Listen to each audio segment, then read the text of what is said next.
Hello friends. आज हम लोग इस लेसन में बात कर रहे हैं सीडीपीओ जीएस पेपर वन का जो मेंस का एग्जाम अभी चल रहा है उसका पेपर वन का हम लोग एनालिसिस करते हैं, उसको समझते हैं।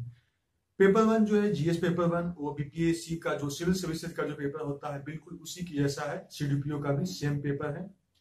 क्वेश्चन बिल्कुल पैटर्न सेम फॉलो किया जा रहा है, क्वेश्चन भी उसी प्रकार का है। तो हम लोग इंस्ट्रक्शन देख लें तो इंस्ट्रक्शन में आप देखेंगे कि एकदम बहुत सिंपल है। 8 क्वेश्चन बनाना है, 3 सेक्शन है। पहला सेक्शन है हिस्ट्री, दूसरा सेक्शन है करंट अफेयर्स और तीसरा सेक्शन है स्टैटिस्टिक्स यानी सांख्यिकी।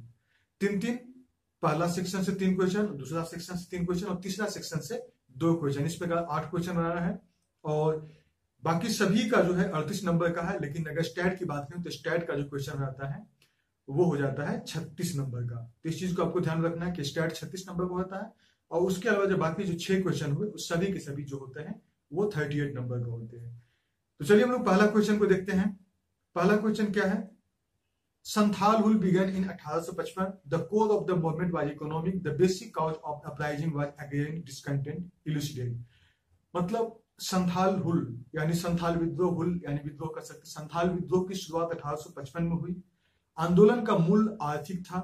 विद्रोह का आधारित कारण कृषक असंतोष था। तो यहाँ पे क्लियर लिख रहा है कि संथाल विद्रोह जो था 1855 में हुआ था, ये तो पहले मेंशन कर रहा है। इसका मूल जो था, आंदोलन का जो मूल जो कारण था वो था आर्थिक। इस चीज को आपको बताना है। विद्रोह का आधारित कारण जो बेसिक काउज है अपराइजिंग का वो था अग्रेरियन डिस्कंटेंट, मतलब कृषक में असंतोष की भावना थी। ये इसका मेन कारण था। इसी चीज को आपको एक्सप्लेन करना है। मतलब संथाल हुल अगर लिखते हैं तो आपका पूरा जो है आर्थिक कारण देना और आर्थिक में कृषक असंतोष, जो अग्रेरियन जो एग्रीकल्चर से जो जुड़े हुए लोग थे उनके बीच में जिस प्रकार की असंतोष की भावना थी उसको जोड़ते हुए आपको इसको लिखना था। 38 मार्क्स का था। तो आप इसको लगभग 3 पेज में 2.5-3 पेज में आराम से लिख सकते हैं, मतलब 250 वर्ड तक पहुंचा सकते हैं आप इसको। इसमें है कि जो कारण दिया हुआ है उस कारण को काफी अच्छा से आपको इलुसिडेट करना होगा। कारण को जब तक स्पष्ट नहीं करेंगे, खासकर जो कृषक कारण है, खासकर वैसे चीज जो कि एग्रीकल्चर और अर्थव्यवस्था जुड़े हुए उन सबको एक्सप्लेन करना था। बहुत सिंपल क्वेश्चन था, बहुत डिफिकल्ट नहीं था। हम लोग इस चैनल पर हम लोग बात कर चुके हैं ऑलरेडी संथाल विद्रोह का पूरा एकदम डिटेल में। दूसरा क्वेश्चन था critically analyse the progress of the revolt इन 1857 इन बिहार।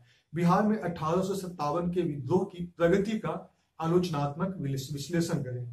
तो बिहार में 1857 का विद्रोह, तो ठीक है, बिहार में 1857 के विद्रोह का आप पहले शुरुआत कर लीजिए। इंट्रोडक्शन अगर लिखेंगे तो बिहार में 1857 का विद्रोह, अब इसके प्रगति किस प्रकार ये आगे बढ़ा उसका आलोचनात्मक विश्लेषण करना है। आलोचनात्मक का मतलब होगा कि आपको समझाना है कि कहाँ कहाँ पे बिहार में जो है इसको सही स्टेप लिया गया, कहाँ कहाँ पे कुछ गलतियां हुआ, कुछ गलतियों की वजह से कुछ नुकसान हुआ।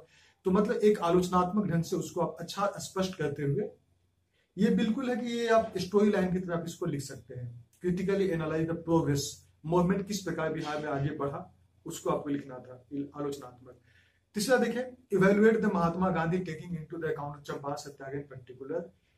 चंपारण सत्याग्रह को विशेष दृष्टिगत रखते हुए महात्मा गांधी का मूल्यांकन करें। तो महात्मा गांधी का जैसे ही भारत में प्रवेश होता है 1915 में, उसके बाद 1917 में चंपारण सत्याग्रह, तो उनका पहला सत्याग्रह है। इस चीज को ध्यान में रखते हुए महात्मा गांधी का मूल्यांकन करना है कि महात्मा गांधी स्वतंत्रता आंदोलन में किस प्रकार योगदान दिए, क्या किए नहीं किए, और उनका किस प्रकार लोगों में अवेयरनेस फैलाने में रहा, बिहार में उनका किस प्रकार रहा। तो महात्मा गांधी का पूरा बताना है, लेकिन यहाँ पे विशेष जो रखना है वो है चंपारण सत्याग्रह। चंपारण सत्याग्रह के इर्द गिर्द पूरा कहानी को रखना है। और चौथा क्वेश्चन देखिए, पटना कलम की मुख्य विशेषताओं। तो पटना कलम एक ऐसा क्वेश्चन होता है इससे कि जब इससे कुछ डिटेल में रहेगा, इन्हें सीधे इसके स्पेशलिटी पूछ देगा, इसका मेन फीचर्स पूछ देगा। तो पटना कलम शैली की प्रमुख विशेषताओं, इसके बारे में हम लोग बहुत अच्छा से डिस्कस कर चुके हैं, पटना कलम शैली की प्रमुख विशेषताओं का इस चैनल पे। तो हिस्ट्री का क्वेश्चन बहुत ज्यादा डिफिकल्ट नहीं था। हिस्ट्री क्वेश्चन 5 क्वेश्चन पूछा था, इसमें से आपको 3 बनाना था। 63rd का मेंस देखेंगे तो उसमें 6 क्वेश्चन पूछा था, उसमें से 3 बनाना था। और सीडीपीओ में 5 में से आपको 3 बनाना है, जिसमें कि आप चाहे तो 5 क्वेश्चन आपको सभी को पता होगा। 5वां क्वेश्चन था स्वतंत्रता के लिए राष्ट्रीय संग्राम के दौरान बिहार में कृषक आंदोलन की प्रगति पर प्रकाश डाले। मतलब आपको पीजेंट मूवमेंट, कृषक आंदोलन जो है बिहार में, और उसके साथ साथ राष्ट्रीय स्वतंत्रता आंदोलन जो चला है, ये दोनों को आपको लेके चलना है। मतलब स्वतंत्रता के लिए राष्ट्रीय संग्राम के दौरान बिहार में कृषक आंदोलन की प्रगति पे प्रकाश डालना है। तो यहाँ पे आपको जो पीजेंट मूवमेंट है उसको साथ लेकर चलना है। तो यहाँ पे जो 5 क्वेश्चन है, 5 क्वेश्चन में अगर आप सेलेक्ट करना चाहेंगे तो आप अपनी सुविधा अनुसार कोई भी सिलेक्ट कर सकते हैं। संथाल हुल को तो बहुत अच्छा सब सिलेक्ट कर सकते हैं, बहुत अच्छा इस पे कंटेंट आपको मिल जाएगा, टॉपिक मिल जाएगा। दूसरा है कि आप जो 1857 का रिवोल्ट है उसको भी लिख सकते हैं, लेकिन महात्मा गांधी का जो है कंट्रीब्यूशन चंपारण सत्याग्रह, इसको आप अच्छा से लिख सकते हैं। उसके बाद पटना कलम का फीचर्स लिख दें, इतना आप लिख देंगे तो आपका अच्छा स्कोर आ जाएगा। करंट का क्वेश्चन देखें तो करंट का क्वेश्चन थोड़ा सा अच्छा था। Indian farmers are besieged with problems, and as many of them think that ultimate solution is unfortunate, painful suicidal attempts. Assess the factors responsible for developing the situation and present your remedial views. मतलब भारतीय कृषक समस्याओं से घिरी हुई हैं, ठीक है, जैसा कि उनमें से अधिकांश सोचते हैं कि इसका अंतिम समाधान जो है वो दुर्भाग्यपूर्ण, पीड़ादायक, आत्मघाती प्रयास है। मतलब इसको माना जाता है कि अगर कृषक से जुड़े हुए हैं, कृषि से जुड़े हुए, तो उसका प्रॉब्लम का सॉल्यूशन एक ही है, पेनफुल सुसाइडल अटेम्प्ट, मतलब उसका सुसाइड करना एक माना जाता है कि इसका सॉल्यूशन है। क्या फैक्टर है, assess the factors responsible for it, क्या फैक्टर है, कौन सा ऐसा चीज है जो इस हालात के लिए रिस्पॉन्सिबल है, और अगर वो फैक्टर रिस्पॉन्सिबल है तो अभी के समय जो सिचुएशन है उसको कैसे दूर किया सकता है। तो बहुत ही इंटरेस्टिंग क्वेश्चन है और काफी अच्छा अप्लाइड क्वेश्चन है।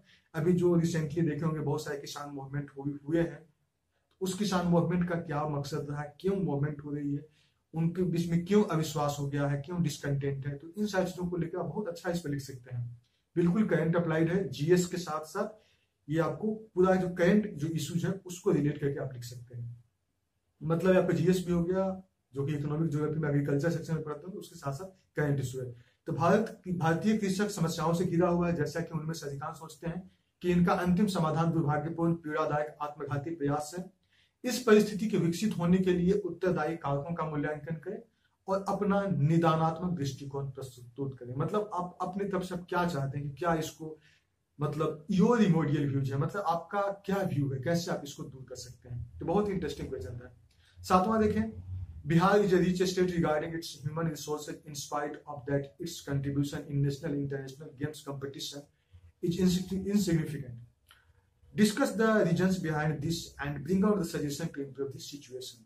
मतलब अपने मानव संसाधन की दृष्टि से बिहार एक समृद्ध राज्य है, क्योंकि हम लोग जानते हैं कि बिहार में काफी ज्यादा पॉपुलेशन है और डेंसिटी के मामले में इंडिया में सबसे ज्यादा है, 1106 के आसपास में इसका डेंसिटी 1106 है।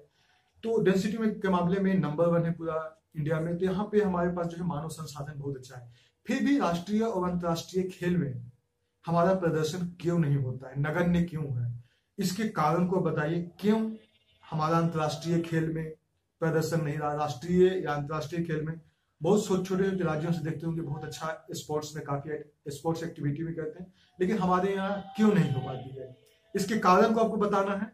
और अगर कारण आपको बताते हैं तो स्वाभाविक है इसमें क्या सुधार ला सकते हैं, आपकी नजर में क्या, आप इसको इस स्थिति में सुधार लाने के लिए क्या उपाय बता सकते हैं। तो ये भी बहुत ही अच्छा क्वेश्चन है, ये काफी इंटरेस्टिंग क्वेश्चन है। तो अभी तक इसके पहले जो किसान से संबंधित देखें, अभी जो है बिहार का है कि ह्यूमन रिसोर्स में यानी मानव संसाधन के दृष्टिकोण से बिहार बहुत अच्छा है, लेकिन फिर भी खेल प्रतिस्पर्धा में क्यों आगे नहीं निकल पाता। इसी प्रकार अगर आप देखेंगे तो अंतर्राष्ट्रीय लेवल पे करेंगे तो भारत का भी यही हालत है, अंतर्राष्ट्रीय लेवल पे भी बहुत अच्छा प्रदर्शन जो है ओलंपिक में भारत का नहीं रहता है। दोनों जगह का कारण मोरलेस एकदम सेम रहेगा, सिमिलर है। तो आप इन सारी इसमें कारण विवेचना कर सकते हैं कि क्या क्या कारण है इसमें, उन सारे कारण को पॉइंट कर सकते हैं। 8वां क्वेश्चन दे, the role of Pakistan has never been positive nor cooperative in solving Kashmir issue in spite of India's best efforts. Review in the light of recent incidents and suggest possible measures to conclude this issue.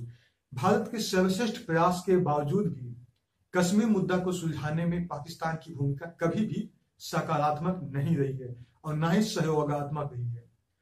हाल ही की घटनाओं के प्रकाश में इसकी समीक्षा करें तथा इस मुद्दे को हल करने के संभावित उपाय सुझाएं। तो यहां पे है कि पाकिस्तान जो है अपना रवैया चेंज नहीं कर रहा है, कुछ भी ऐसा कश्मीर इशू को सॉल्व करने के लिए आगे नहीं बढ़ रहा है, क्योंकि वो कश्मीर को इशू सॉल्व करना ही नहीं चाहता। उसको लगता है कश्मीर जैसा चल रहा है वैसा ही रहने दे, क्योंकि अपना पाकिस्तान ऑक्युपाइड कश्मीर को रखे हुए है। तो इस वजह से वो चाहता है कि कश्मीर पे कोई बात ही नहीं हो, बस इस तरह का जो डिस्प्यूट है उससे लेकर ये बना रहे। तो कभी सकारात्मक प्रयास पाकिस्तान नहीं किया है। और अभी के समय की घटनाओं को देखेंगे कि अभी भी जब इंडिया प्रयास करती है कि पाकिस्तान के साथ अच्छा रिलेशनशिप डेवलप किया जाए, मतलब इंडिया पाकिस्तान का रिलेशनशिप की बात किया जा रहा है, खासकर 2014 से लेकर अभी तक की घटनाओं को आप इसको मेंशन करते हुए लिख सकते हैं कि जब से जो नई सरकार चुन के आई थी उसके बाद से अभी तक का भारत बहुत सारे प्रयास किया, उसके बावजूद भी भारत का कोई सकारात्मक परिणाम नहीं दिखा। तो क्या इसकी मुख्य समस्या है? इस घटनाओं को जोड़ते हुए आपको समीक्षा करना है और फिर इसका उपाय है, क्या इसका उपाय किया जा सकता है, कैसे इंडिया और पाकिस्तान को रिलेशंस को बेहतर बना सकता है और कश्मीर इशू को सॉल्व किया सकता है। आप अपने तरफ से इसमें व्यू दे सकते हैं। 9वां क्वेश्चन है, the feeling of region, race, religion rather than nationalism in India is detrimental to the development of the nation. Is this true? क्या सही है? What would be the suitable policy for the balanced development of diversified India? Discuss. Bharat में राष्ट्रीयता के बदले प्रदेश, जाति, धर्म की भावना देश के विकास में हानिकारक है। ठीक है, भारत में राष्ट्रीयता के बदले क्या है? प्रदेश, जाति, धर्म की भावना जो है ये विकास में हानिकारक है। क्या ये सच है? क्या ये आप मानते हैं? यहाँ पे आपसे पूछा जा रहा है क्वेश्चन, क्या ये सच है? अगर सच है तो फिर आपको लॉजिक देना होगा, अगर सच है तो आपको कारण बताना होगा। अगर नहीं भी सच है, लगता है कि नहीं कुछ सच है कुछ सच नहीं है, इसमें आपको यहाँ पे आपको कुछ पॉइंट आपको ऐड कर देना है जो इंपॉर्टेंट हाईलाइटेड होगा। उसके बाद विविधतापूर्ण भारत के संतुलित विकास के लिए कौन सी उपयुक्त नीति होनी चाहिए। अब चूंकि इंडिया जो है डाइवर्सिफाइड है और इसका एक बैलेंस डेवलपमेंट के लिए जो है तो कौन सा ऐसा नीति होना चाहिए, क्या क्या इसमें अटेम्प्ट किया जाना चाहिए ताकि जो है बैलेंस डेवलपमेंट हो इंडिया का, और जो जाति, धर्म और रीजनलाइजेशन जो होता है, क्षेत्रवाद, इस सब के चक्कर में नहीं पड़े भारत। तो इसके लिए ऐसा क्या कर सकता है, तो उसके लिए उपयुक्त नीति को बताना था। 10वां क्वेश्चन देखें, almost every year Bihar suffers with natural hazards. ठीक है, in spite not yet any policy और project has been brought out by agencies. Do you have any policy और project to get relief from the losses? मतलब बिहार लगभग हर साल प्राकृतिक आपदाओं से हानि उठाता है, इसके बावजूद इसके किसी अभिकरण के द्वारा कोई नीति या परियोजना नहीं लाई गई है। क्या आपके पास इस हानि से मुक्ति पाने के लिए कोई नीति या परियोजना है? तो यहाँ पे आपको जो है यहाँ पे पूरा जो है आपको कि नेशनल हैजार्ड्स को, मतलब जो बिहार में जो समस्याएं हैं इसको दूर करने के लिए, इससे मुक्ति करने के लिए कौन कौन सी परियोजना है, कौन कौन सी नीति इसको लागू किया सकता है, क्या आपके पास कुछ ऐसा सुझाव है या आपके पास कोई ऐसा इसकी हानि से मुक्ति पाने के लिए कोई सजेशन है, तो उन सारी चीजों को इसमें लिखना था। तो नेशनल हैजार्ड में जो मुख्यतः रूप से हो जाता है वो आता है क्या है बिहार के लिए, जो वो है फ्लड और ड्राउट। मुख्यतः नेशनल हैजार्ड्स में यही आते हैं, इसके अलावा और भी अर्थक्वेक वगैरह है, लेकिन अब बिहार में चूंकि बहुत ज्यादा इससे ज्यादा इफेक्टेड नहीं होता है, तो इस पर क्या कर सकते हैं कि ये जो है ड्राउट और फ्लड यानी बाढ़ और सूखा के बीच में आप इसको मैनेज करते हुए आप इसको लिख सकते हैं। और उसके अलावा जो स्टैंडर्ड फ्रेमवर्क को लागू किया गया है बिहार सरकार के द्वारा, तो बिहार सरकार पहला लागू करने वाला राज्य बना है इस देश का, तो स्टैंडर्ड फ्रेमवर्क से जोड़ कर आप इसको लिख सकते हैं। तो ये आपको जो 10 क्वेश्चन है बहुत ही महत्वपूर्ण था। उसके बाद में स्टैट है, स्टैट को हम लोग जो है इस चैनल पे हम लोग एक एक करके धीरे धीरे करके सारे सॉल्यूशंस को हम लोग इस चैनल पे डाल देंगे। तो कीप वाचिंग, आप देखते रहिए। तो okay friends, bye bye, take care.